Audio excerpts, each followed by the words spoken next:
How do you make a football film without a single ball? At 78 Films, we like to navigate rough seas. So how did we make the impossible look real for Portugal at the World Cup? With Kling AI, reality gets new possibilities. In a hybrid production, we combined live-action footage, traditional VFX, 3D, and AI to shape worlds that couldn't exist otherwise.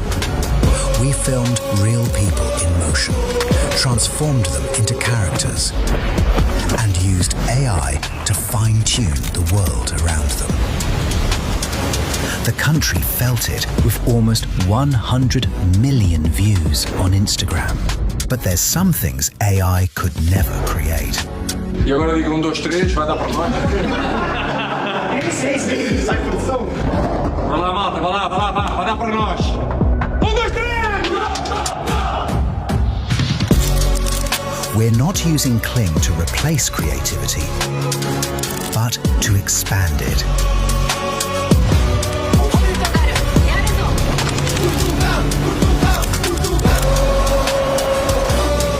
AI allows you to pull off impossible stunts.